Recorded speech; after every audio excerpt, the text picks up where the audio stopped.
amis, j'espère que vous allez bien. Bienvenue à vous dans ce nouvel épisode de la Bulle de Noël. Si vous avez envie de voir un classement des dernières palettes qui sont sorties à l'occasion des fêtes de fin d'année, restez dans le coin parce qu'on commence tout de suite. Alors à ce stade, je pense qu'on est toutes d'accord et je pense qu'on s'en est toutes rendu compte. Ces dernières semaines, on a vu passer des sorties de palettes de fard à paupières en permanence. Tout le temps, tout le temps. Dès qu'on tournait la tête, dès qu'on regardait quelque part, il y avait une nouvelle palette de fard à paupières qui était lancée. Vous le savez, je ne me suis pas procuré toutes les palettes qui ont pu sortir à l'occasion de ces fêtes de fin d'année, mais je m'en suis quand même procuré pas mal. Et je me suis dit que ça serait peut-être sympa de vous faire une petite vidéo qui regroupe un petit peu toutes les dernières nouveautés, toutes les palettes qui sont sorties justement à l'occasion de ces fêtes de fin d'année. Et je me suis dit que je pourrais vous en faire un petit classement pour un petit peu récapituler tout ça maintenant qu'on a un petit peu la vue d'ensemble sur la plupart des palettes qui je pense sont sorties pour ces fêtes de fin d'année. Comme ça je sais pas si jamais vous étiez encore en train d'hésiter sur quelle palette vous offrir ou quelle palette offrir ou quelle palette vous faire offrir pour ces fêtes de fin d'année, ça vous aidera peut-être un petit peu à y voir plus clair. Donc je vais commencer tout de suite et du coup je vais vous les trier par ordre de celles que je place tout en bas du classement jusqu'à ma palette préférée et celle qui se retrouve en première position du classement comme je le fais à chaque fois. Vous savez que je vous garde toujours le meilleur pour la fin. Donc la palette qui se retrouve tout en bas du classement.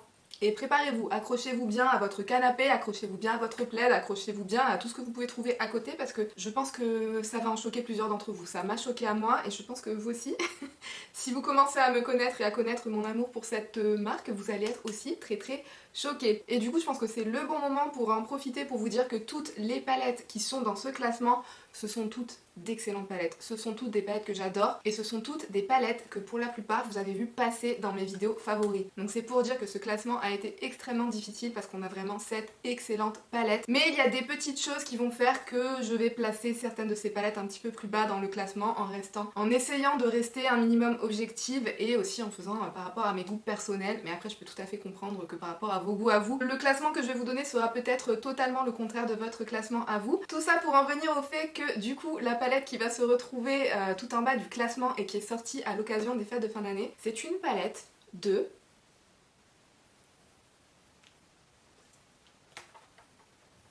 Natasha Denona avec sa Glam Palette. Oui, je sais, une palette de Natasha Denona qui se retrouve tout en bas de mon classement. Mais qu'est-ce qui se passe? Mais que se passe-t-il? Que se passe-t-il?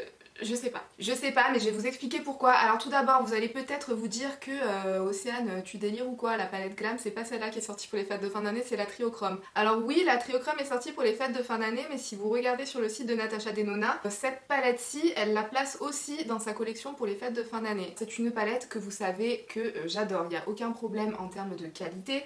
Les mattes, comme d'habitude chez Natasha Denona, je pense qu'avec Natasha Denona, on a affaire à parmi les meilleures mattes qui peuvent exister sur le marché. Avec cette palette c'est toujours le cas. Les métallisés aussi, vraiment il n'y a rien à dire, ce sont des métallisés qui sont vraiment hyper lumineux, qui sont très fins sur la paupière, qui ont vraiment un très joli rendu, du plus bel effet. Mais je vous l'ai souvent répété quand je vous parle de cette palette-ci, pour moi c'est une palette qui peut manquer d'un petit peu de profondeur, qui peut manquer d'un petit peu de dimension, tout simplement du fait que pour moi il manque d'une petite pointe de chaleur à l'intérieur de cette palette-là qui pourrait rendre les looks un petit peu moins ternes, avec un petit peu plus de dimension pour des carnations qui, comme la mienne, pourraient contenir beaucoup de jaune ou beaucoup de doré. Alors je pense que cette palette pour des peaux claires et des peaux qui ont des sous-tons rosés, vous ne ressentez peut-être pas nécessairement le besoin de cette petite touche de chaleur, mais je pense que pour toutes les autres peaux, on est vraiment beaucoup à manquer un petit peu de cette petite pointe de chaleur à l'intérieur de cette palette-ci. D'ailleurs vous avez été nombreuses à me dire la même chose dans les commentaires. Vous savez que moi, du coup, pour rendre cette palette un petit peu plus praticable pour moi, j'ai dû faire un switch avec une des couleurs mat qui se trouve dans la bronze palette. Donc du coup, je trouve que c'est le switch parfait qui fait en sorte que du coup ma palette Glam est beaucoup plus parfaite pour moi, mais je suis obligée de juger cette palette-ci comme si je n'avais pas fait le switch de cette teinte-ci et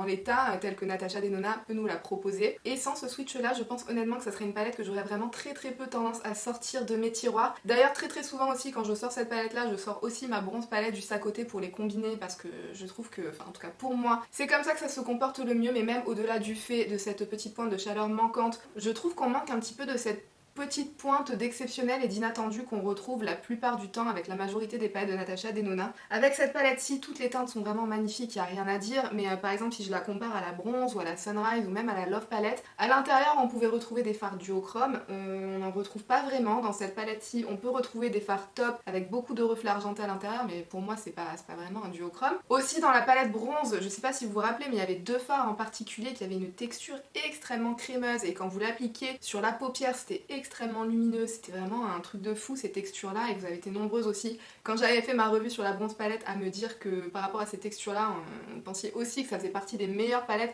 si ce n'est la meilleure palette que Natasha Denona avait pu sortir, et c'est pas une texture non plus qu'on retrouve dans cette palette là à mon sens. Donc voilà, c'est une excellente palette, je ne dis pas le contraire, mais je dis juste qu'il y a des petits points qui font en sorte que du coup elle se retrouve un petit peu plus bas dans le classement. Puis de toute façon, comme je vous le dis, dans ce classement il n'y a que des palettes qui sont absolument excellentes, donc il faut bien que je trouve des petits points sur quoi chipoter, sinon j'arriverai jamais à les classer. Mais du coup voilà, c'est les deux petits points sur lesquels je vais chipoter qui vont faire en sorte que cette palette-ci elle se retrouve tout en bas de mon classement, même si c'est une palette qui est vraiment excellente et qui est dans mes favoris, vous le savez. Mais si vous faites un classement, voilà, faut faire un classement. Ok, maintenant que l'état de choc est passé pour nous toutes, on va continuer dans le classement, et du coup à la position juste au-dessus de la palette de Natasha Denona, on retrouve la Naughty Palette de Huda Beauty. Et du coup par rapport à cette palette-ci, si on enlève ce fard là, si on oublie que ce fard-ci existe, je trouve que tout le reste de la palette est vraiment d'excellente qualité. Alors on a des mats qui sont vraiment extrêmement faciles, extrêmement agréables à travailler. On a un fard qui est juste ici, c'est une nouvelle formulation de fard mat mais crème. Vous savez, c'est un peu comme les fards de Natasha Denona, ceux qui étaient dans la Metropolis et ceux qui étaient aussi dans la Biba. Vous aviez certains fards mat qui avaient cette formulation, qui sont des fards entre la poudre et la crème. Donc ils sont peut-être légèrement plus difficiles à travailler, ils sont peut-être légèrement moins intenses. Natasha Denona, si elle fait ça dans ses palettes, en général c'est pour les teintes un petit peu plus foncées, pour qu'elles soient moins intimidantes et un petit peu plus faciles à travailler pour des utilisateurs qui ne sont pas des make-up artistes professionnels. Bon, dans cette palette là je comprends pas trop l'intérêt de mettre une teinte comme celle-ci qui reste quand même un petit peu banale dans ce genre de formulation, mais bon ça marche quand même. C'est peut-être un petit peu plus long à travailler que des fards mat poudre, mais moi personnellement je trouve que c'est souvent le cas avec ce genre de formulation, même chez Natasha Denona. Vous avez à l'intérieur de cette palette-ci des métallisés, des purs métallisés, donc notamment celui-ci, celui-là, qui sont vraiment extrêmement crémeux. C'est la formulation de chez Huda Beauty qui est faite en Italie, contrairement à ces petites palettes. Donc ce sont des fards qui sont vraiment extrêmement crémeux, qui contiennent vraiment tout plein de micro paillettes très fines, très lumineuses, et pour la plupart qui sont un petit peu multi-reflets, donc du coup sur la paupière ça donne vraiment un très beau résultat. Vous avez aussi d'autres fards métallisés qui sont quand même beaucoup plus pailletés, et ceux-ci qui ont tendance à faire beaucoup plus de chutes que les autres. C'est notamment celui-là, celui-là et celui-là. D'ailleurs même ces deux-là, j'ai tendance à les appliquer en tant que topper d'autres fards, à les mettre par-dessus un autre fard mat ou par-dessus un autre fard lumineux pour donner une petite pointe de paillettes supplémentaires, mais je les utilise pas seuls parce que je trouve pas qu'ils ont une vraie base très pigmentée en termes de métallisé. Pour moi c'est beaucoup plus des toppers pailletés, ces deux teintes-ci. Vous savez que Huda Beauty dans ses grandes palettes, elle nous sort très souvent des fards qui sont des paillettes compactées dans un pad. Cette fois-ci j'ai l'impression qu'elle a un petit peu entendu toutes les personnes qui pouvaient se plaindre de ces paillettes qui se trouvaient dans ces fards là, et là elle nous a sorti une formulation très pailletée mais un petit peu plus encapsulée dans une formule crémeuse, mais qui au final sur la paupière ça rend quand même comme si c'était presque, hein, pas tout à fait, mais presque comme si c'était des paillettes libres avec multi-reflets. Donc vraiment j'ai rien à dire sur la formulation des fards qui sont dans cette palette-ci. Pour moi tout est excellent, on peut vraiment faire de très beaux looks avec. Après il faut savoir que si vous possédez d'autres palettes Huda Beauty, notamment la Mauve Obsession et la Mini Nude Reach, quelque chose comme ça, je pense que si vous avez ces deux palettes là, vous pouvez faire des looks qui se rapprochent énormément de ce que vous pouvez faire avec cette palette-ci. Si je la mets à cette place-là dans le classement, c'est juste parce que ça reste quand même malgré tout une palette de nude, et une palette de nude quand même assez monochromatique. Avec cette palette là vous vous ferez du nude rosé, du nude qui tend vers le mauve, qui tend vers le prune ou bien vers le violet, mais voilà, à part ça on n'a pas une énorme diversité de looks qu'on peut se faire avec cette palette là. Donc voilà, c'est juste pour ça que je la mets un petit peu plus bas dans le classement. C'est un petit peu, c'est très monochromatique comme palette, mais sinon à part ça, vraiment en termes de qualité j'ai pas grand chose à redire, à part attention aux chutes de micro paillettes, parce que comme je vous l'ai dit ce sont des fards extrêmement pailletés. En général les fards qui se trouvent dans ces grandes palettes de chez Huda Beauty, comme je vous disais c'est la formulation qu'ils font en Italie, donc qui est beaucoup plus riche en micro paillettes, en micro nacre, qui sont très scintillantes, très lumineuses, mais du coup les paillettes, notamment si vous utilisez cette teinte là, cette teinte là, cette teinte là, faut s'attendre à ce que... s'attendre à une explosion de boule à facettes sur votre visage. Et du coup ça aussi c'est un point qui va faire que je la classe un petit peu plus bas par rapport aux autres, parce que vous savez que moi les fards pailletés, quand ils vous explosent à la figure, quand vous retrouvez des paillettes sur votre figure, sur votre main, sur votre corps après pendant des jours et des jours, j'ai un problème avec ça. Ensuite, à la place juste après, on va retrouver la palette de Charlotte Tilbury. Il s'agit de la Bejeweled Eyes to Hypnotize. Alors par rapport à cette palette-ci, je vous avais fait une revue là-dessus. Vous le savez que je suis absolument scotchée mais alors scotché par la qualité des fards métallisés qui sont dans cette palette là. Ils sont d'une finesse mais d'une luminosité, c'est assez incroyable. C'est des fards qui se fondent à votre peau, vous avez l'impression que c'est votre paupière en fait qui est faite comme ça, vous avez l'impression d'être né avec votre paupière. De la couleur que vous aurez choisi d'appliquer ce jour là, ça se fond vraiment tellement bien, c'est tellement lumineux, c'est vraiment... je suis vraiment scotchée, j'en perds mes mots, hein. Encore à ce jour, j'en perds encore mes mots quand je parle de cette palette là. Ce sont des fards qui, en plus d'être extrêmement lumineux, ils vont contenir des petits reflets, des petites nuances. Enfin vraiment, c'est magnifique. Après vous allez me dire, bah du coup Océane, pourquoi est-ce que tu la places à cette position là? Si je la place à cette position là, c'est déjà, alors déjà les mats, j'ai pas spécialement été bluffée par les mats de la palette. Bon, vous allez me dire, il n'y en a pas beaucoup, et tant mieux. Mais voilà, j'ai pas été bluffée par ce mat-ci et par ce mat-là. Ils sont très pigmentés, etc. Mais j'ai pas non plus trouvé que c'était les plus faciles à estomper, à diffuser, etc. etc. C'est des bons mats, mais c'est pas non plus des mats qui me font dire waouh, je suis super contente d'avoir payé 75 € pour 9,5 grammes de produit. Contrairement aux métallisés. Quand je teste les métallisés, je me dis ok. Quand je teste les mats, je me dis peut-être un peu moins. Et deuxièmement, peut-être en termes de color story, même si comme je vous disais, toutes les teintes à l'intérieur, quand on les a vraiment sous les yeux, on se rend compte de leur beauté, on se rend compte de la subtilité de reflets qui sont à l'intérieur. Mine de rien, en termes de color story, ça reste quelque chose d'assez basique entre guillemets, c'est-à-dire que c'est des teintes, bon vous avez un doré, vous avez une couleur un petit peu plus rose gold, vous avez des violets, vous avez des couleurs neutres, vous avez des couleurs un petit peu plus rosées par ici. C'est des couleurs qu'on peut déjà retrouver dans sa collection, certes l'effet ne sera pas le même, la luminosité ne sera sûrement pas la même, la finesse du fard sur la paupière aussi ne sera sûrement pas la même, mais ça reste non plus... c'est pas des teintes qui révolutionnent le monde du make-up quoi, donc c'est un petit peu pour ça, pour ce prix là, que je la mets à cette position là quand j'ai une palette à 75 € pour, comme je vous disais, 9,5 grammes de produit. Alors je suis vraiment super contente d'avoir un énorme effet waouh quand j'applique les métallisés en termes de formulation, mais en termes de couleur, voilà, personnellement j'aurais peut-être aimé un petit truc en plus, des petites surprises supplémentaires, des couleurs un petit peu plus inattendues dans cette palette là. Aussi je vous l'avais dit, mais pour moi c'est pas nécessairement la palette qui va le plus pousser ma créativité, parce que moi en général quand je prends cette palette là, je prends un mat la plupart du temps, celui-ci, je prends une couleur, n'importe laquelle des couleurs métallisées que j'applique en aplat sur ma paupière et voilà. Je m'arrête là, j'ai pas tendance à vouloir les combiner. Ce sont des fards qui sont tellement beaux de toute façon qui se suffisent largement à eux-mêmes et que vous n'avez pas besoin de venir essayer de les combiner avec d'autres fards pour vraiment vous créer un look waouh. Mais bon, moi j'aime quand même bien pouvoir m'amuser avec mes palettes, avoir envie de mélanger un petit peu tous les fards et c'est pas nécessairement une palette qui me donne envie de faire ça. Donc voilà. Bon, après, ça reste complètement personnel et je pense qu'au contraire ça plaira vraiment à beaucoup de personnes, le fait de pas avoir à se casser la tête avec cette palette-ci, d'aller piocher dans les trios constitués par Charlotte Tilbury, de les appliquer et boum, de pas avoir à réfléchir le matin pour se constituer un look exceptionnel. Mais voilà. En tout cas, personnellement, quand je réfléchis au prix de la palette et ce qu'elle m'apporte, c'est un petit peu mon raisonnement pour la mettre à cette position-là, même si je le répète, c'est vraiment une excellente palette, et notamment si vous avez jamais testé de fard de Charlotte Tilbury et que vous ne possédez pas beaucoup de ces quads etc qui peuvent déjà aussi contenir des tonalités un petit peu similaires à ce qui se retrouve dans cette palette-ci, c'est vraiment une excellente palette je pense pour commencer à tester la marque, ce qui a été mon cas et je suis vraiment ravie d'avoir commencé mon test de chez Charlotte Tilbury avec cette palette-ci que j'adore. Ensuite, la prochaine palette qui se trouve dans mon classement, vous vous en doutez que c'est la palette Pumpkin Spice parce que déjà dans la vidéo où je vous faisais le classement de tous mes achats, ces deux palettes-ci s'étaient retrouvées dans les achats du même mois.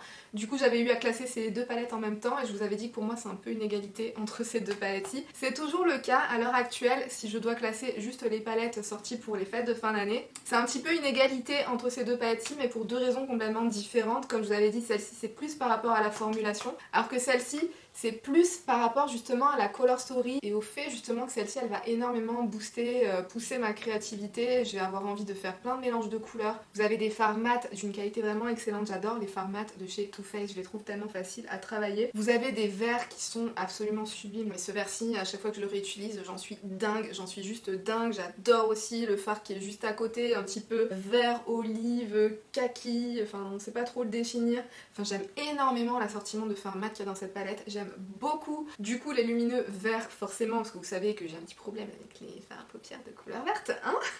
Mais j'aime aussi beaucoup le fait qu'il nous ait rajouté des couleurs un petit peu plus froides dans la palette avec les 4 teintes qui se retrouvent. juste ici, parce que du coup je trouve que vraiment ça permet de varier les looks et de diversifier les looks. Enfin, franchement avec cette palette là je crois pas avoir fait 2 fois de suite un look que j'ai trouvé un petit peu trop similaire au précédent look que j'avais pu faire avec cette palette là. Donc vraiment je suis vraiment bluffée par sa versatilité. Je suis aussi bluffée par la construction elle-même de cette palette là, du fait que vous ayez vraiment des fards clairs de transition, des fards moyens de transition et des fards foncés de transition qui sont vraiment tous suffisamment versatiles pour vous permettre d'emmener vos looks dans plein de directions différentes. Enfin, de toute façon voilà, vous l'avez compris. J'aime beaucoup le fait qu'avec cette palette là on peut vraiment varier les looks à l'infini et vraiment s'éclater avec cette palette-ci. Donc du coup je la mets un petit peu plus haut que la palette de Charlotte Tilbury, même si c'est 2 palettes que j'adore, mais voilà, je trouve que je m'éclate quand même beaucoup plus avec une palette comme celle-là en termes de mélange de teintes, en termes de varier les looks, en termes de diversification, enfin on l'a compris, palette que j'adore. Donc maintenant si vous avez fait le calcul en même temps que moi, vous savez qu'on entre dans mon top 3, et pour les 3 palettes qui vont se retrouver dans mon top 3, ben déjà je me sens un petit peu coupable que mon top 3 ne contienne que des palettes de la même marque et qu'en plus que ce soit une marque qu'on ne peut pas... Enfin que ce soit des palettes qui à l'heure actuelle on ne peut pas nécessairement très facilement se procurer en France. Je suis vraiment désolée, si c'est quelque chose qui vous dérange vous pouvez fermer la vidéo maintenant et rester avec le classement des 4 autres palettes. Mais du coup on va entrer dans mon top 3 et j'ai pas pu faire autrement que de mettre ces 3 palettes là dans mon top 3 parce que si je veux rester objective par rapport à la qualité, par rapport à l'originalité des teintes, par rapport à tout, j'ai été scotchée et pourtant vous allez le voir, c'est des palettes d'une marque pour laquelle je m'étais dit que non, je ne craquerais jamais, que je ne voyais pas du tout pourquoi on en faisait tout un flanc, que je ne comprenais pas du tout pourquoi cette marque là se permettait de pratiquer des prix comme ça. Mais quand j'ai testé, vous savez quelle palette j'ai testé, vous savez de quelle palette je suis en train de parler, parce que vous en avez vu la revue très récemment et je vous en ai parlé dans mes derniers favoris, donc je pense qu'à ce stade vous savez déjà de quelle marque je suis en train de parler et vous savez qu'il y a une palette que j'ai testée depuis un certain temps maintenant qui m'a fait radicalement changer d'avis. C'est pour vous dire à quel point je suis tombée amoureuse des fards de cette marque. Il s'agit de la marque Pat McGrath et vous le savez peut-être, je vous l'avais dit pendant ma vidéo favori où je vous présentais la palette qui arrivera un petit peu plus tard dans le classement. Je vous avais dit quand j'ai testé cette palette là, et ben j'ai repassé commande. J'ai repassé 2 autres commandes dont une qui n'est jamais arrivée et qui a été perdue pendant le transport. Hein, c'est la vie, tant mieux, c'est peut-être mieux comme ça pour moi, hein. Ouais, peut-être. Mais au moins j'ai reçu la 2e commande qui contenait la suite des items de la collection de Noël dont vraiment j'avais très envie. Il s'agissait des quads de la collection et du coup la place numéro 3 revient au quad. Interstellar Icon, c'est le quad qui contient ce magnifique phare bleu. Alors je vais vous montrer les 2 quads de la collection que je me suis procuré. Donc c'est le Interstellar Icon et le Risqué Rose. Je vous les montre un petit peu en même temps parce que j'hésite un petit peu sur le classement des deux. Je pense que je suis quand même assez sûre de mon classement à l'heure actuelle où je suis en train de vous le faire. Mais par contre il y a des facteurs qui vont faire que vous pourriez ne pas du tout être d'accord avec ce classement, mais de toute façon je vais tout vous expliquer. Je vais arrêter le blabla et je vais commencer directement à vous parler de cette palette. Alors cette palette-ci, les fards sont vraiment exceptionnels. La qualité de Pat McGrath c'est vraiment un truc de dingue. Vous avez notamment, je pense que les 2 fards de cette palette qui font vraiment tout le spectacle à elle toute seule. Il s'agit des 2 couleurs qui sont juste là. Ce sont des couleurs vraiment superbe. Alors cette couleur-ci, il s'agit d'un champagne un petit peu doré, presque pêche dorée, qui contient plein de micro paillettes à l'intérieur, un petit peu plus rosé, un petit peu plus doré et rosé, qui va rendre le fard vraiment rose gold et d'une luminosité, enfin de toute façon une luminosité façon Pat McGrath, c'est vraiment le genre de luminosité improbable. Je vais vous faire des swatchs de toutes les teintes de la palette parce que je pense qu'à ce stade vous avez envie de voir ça. C'est un petit peu, c'est tellement des bijoux ces palettes là que vous avez envie de voir le spectacle, j'imagine, hein. Je vous fais des swatchs de cette palette-ci parce que celle-ci et la Risqué Rose, c'est les 2 seules que vous n'avez jamais vues en revue sur ma chaîne. Donc voilà ce que les teintes peuvent donner. Vous voyez que la luminosité, on est vraiment sur quelque chose de dingue. Le phare doré, champagne, rose gold, etc. Il est tellement lumineux, il est tellement beau sur la paupière. Vous avez ce phare-ci aussi qui est un petit peu plus bronze et qui a un petit truc à l'intérieur aussi qui le rend vraiment particulier. Il y a plein de petites paillettes vertes. C'est un espèce de bronze doré mais qui est très froid avec une petite pointe d'olive, de vert olive ou de vert kaki froid à l'intérieur. C'est vraiment une teinte qui est superbe. Ce bleu là, ce bleu je pense qu'on n'en parle même pas, ce bleu qui est un petit peu duochrome, je sais pas si vous arriverez à bien voir le reflet duochrome. C'est un bleu électrique qui shift sur du violet rosé, c'est vraiment sublime. Et vous avez cette teinte-ci qui est je dirais un espèce de marron bordeaux assez foncé. Donc voilà, sublime, sublime, sublime. La qualité Pat McGrath, la luminosité Pat McGrath, les micro-paillettes, mais les micro-paillettes qui s'accrochent bien sur vos yeux, c'est pas les micro-paillettes qui vont tomber en permanence pendant la journée sur votre visage. C'est vraiment ce que j'apprécie avec ces fards-là, c'est que la façon dont vous les voyez dans le pan, c'est de la même façon que vous les verrez sur votre paupière et ça ne va pas faire des chutes, ça ne va pas s'estomper au cours de la journée, c'est vraiment assez incroyable comme performance de fard. Si je la mets à cette position-là, c'est que, alors je trouve que ce sont toutes des teintes vraiment sublimes, sauf celle-ci qui, je sais pas, cette teinte-là, je la trouve un petit peu... C'est un métallisé basique quoi. C'est un métallisé un petit peu plus basique, un petit peu plus simple. Alors attention, il est vraiment très pigmenté, il n'y a pas de problème avec ça. Mais il est peut-être un petit peu moins lumineux que le reste, il est peut-être un petit peu moins exceptionnel que tout le reste. Et honnêtement, pour moi, c'est pas nécessairement un fard qui a un grand intérêt. Alors je comprends tout à fait que ce soit la couleur parfaite pour certaines personnes. Mais je veux juste te dire que par rapport à un quad, où en général les quads de Pat McGrath, elle essaye de nous mettre des teintes un petit peu plus exceptionnelles. Je trouve que celle-ci, elle n'a rien d'exceptionnel. Je trouve aussi qu'avec ce quad là, on peut pas nécessairement se réaliser un look complet juste avec ce quad. Alors c'est possible, mais moi personnellement, c'est pas ma préférence, cet assortiment de teintes. J'ai pas nécessairement envie de mettre ça dans mon creux de paupière pour ensuite mettre cette teinte là sur ma paupière mobile ou cette teinte là ou cette teinte là. C'est pas de cette façon là que je préfère voir appliquer ces teintes ci, mais j'aime quand même venir l'associer avec un autre mat quand même pour me réaliser un complet. Donc c'est un petit peu ce que je lui reproche pour une petite palette qui est quand même à ce prix. C'est des palettes qui sont à 58 €. Bon, vous avez quand même 2 grammes de produits dans chacun des pans, hein, donc en termes de quantité prix on est quand même plus avantageux que du Charlotte Tilbury ou des choses comme ça. Donc c'est pas non plus complètement fou comme prix pour une marque de luxe, en tout cas en termes de quantité prix. Je parle bien du rapport quantité-prix, parce que sinon 58 € pour 4 fards à paupières, pour moi je trouve ça un petit peu excessif. Mais bon, c'est Pat McGrath, à ce stade on a compris, c'est pour ça que je le place un petit peu plus bas. Ça reste un quad qui est d'excellente qualité, ça reste de très très belles teintes qui sont à l'intérieur. Mais pour moi il y a une teinte, la teinte celle-là, qui manque un petit peu de ce wow, qui ferait que pour moi elle ait vraiment besoin de se retrouver dans ce quad-ci. Et aussi le fait que j'ai vraiment besoin de faire appel à une autre palette pour me servir de ce quad-là. Et voilà, quand on a un quad à 58 €, ça m'embête un petit peu. Enfin, ça m'embête dans le sens où si à la limite on avait eu vraiment 4 teintes qui ont toute la luminosité extrême des 3 lumineux juste là, ou qui sont du haut chrome, ou qui sont micro-pailletés, etc. Si cette teinte là avait eu un petit truc un petit peu plus exceptionnel, j'aurais dit ok, pas de problème, ça me dérange pas d'avoir à piocher dans une autre palette pour associer toutes les teintes, mais le fait qu'on ait une teinte à l'intérieur qui pour moi manque un petit peu d'intérêt, ça me dérange. Ce que j'essaye de dire, je pense, c'est que j'aurais aimé que cette teinte là soit une autre teinte vraiment plus exceptionnelle, un peu comme ces 3 teintes là, ou que ce soit un mat, mais que ce soit pas cette teinte là. Voilà. Du coup voilà, c'est pour ça que je le mets un petit peu plus bas que l'autre quad, que le Risqué Rose. Alors celui-ci par contre, c'est un truc de dingue. Celui-ci, je l'ai commandé, je m'attendais pas à ce que ce soit vraiment quelque chose que j'aime tant que ça. Je m'étais vraiment dit que ça allait être celui-ci mon préféré. Mais non. C'est celui-là mon préféré je pense. D'ailleurs c'est avec ce quad-ci que j'ai réalisé mon look du jour. Je vais vous rapprocher un petit peu peut-être pour que vous voyez. Voilà, donc c'est avec ce quad-ci que j'ai réalisé mon look du jour. J'ai utilisé ces 2 teintes là dans mon creux de paupière. Ensuite j'ai mis cette teinte là sur ma paupière mobile. Et cette teinte là toujours sur ma paupière mobile, mais un petit peu plus au niveau du coin interne. Et j'adore ce look là. J'adore ce look là. Cette teinte-ci, cette teinte là, elle est vraiment incroyable. C'est un espèce de argenté très clair, avec des reflets lavande, avec des reflets un petit peu blanc perlé. En fonction de comment vous êtes orienté par rapport à la lumière, vous pouvez voir des reflets un petit peu plus bronze doré, avec un tout petit peu de vert à l'intérieur, très très clair. Et à l'intérieur vous avez aussi plein de micro paillettes rosées et argentées.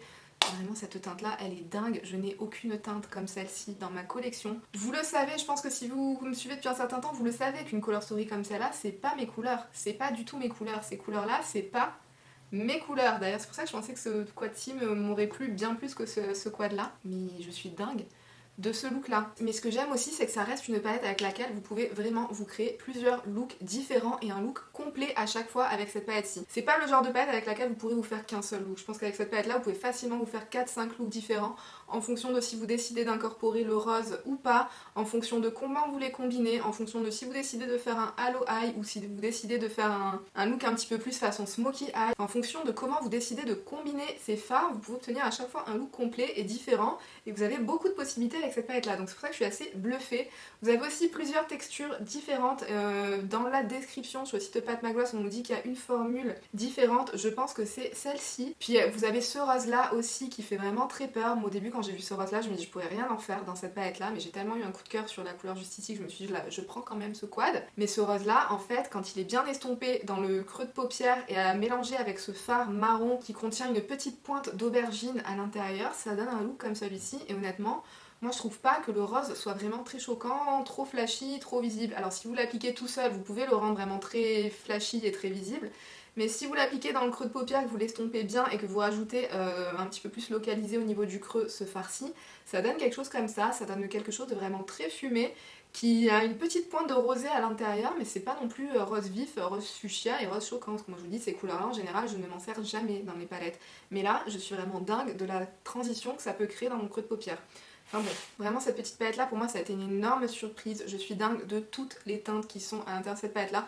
Au début j'étais un petit peu déçue qu'on ait deux couleurs mat dans un quad comme ça, pareil à 58 €, mais ça fonctionne tellement bien, et cette couleur là elle est tellement dingue. Voilà, je sais pas quoi dire de plus, Alors je suis d'accord que si vous n'aimez pas les looks qui vont tendre vers le rosé, ce quad là par contre il sera pas du tout pour vous, et c'est pour ça que je disais que j'hésitais quand même entre le positionnement de ces deux places là, entre comment classer ces deux petites palettes là, parce que je pense que la palette Interstellar Icon ça sera peut-être la palette un petit peu plus qu'un petit peu plus de monde voudra utiliser pour le quotidien si on enlève cette couleur bleue là qui est mine de rien vraiment sublime et je trouve aussi assez facile à porter quand même. Mais si je dois vraiment parler en termes de qualité, en termes de beauté des teintes, en termes de comment elles sont assorties dans la même palette et comment elles vous permettront de créer plusieurs looks différents avec une petite palette de seulement 4 fards, cette palette-ci pour moi je la préfère. Je la préfère tout simplement. Et pourtant, je vous le répète, ces couleurs-ci, c'est pas du tout mes couleurs de base. Pas du tout.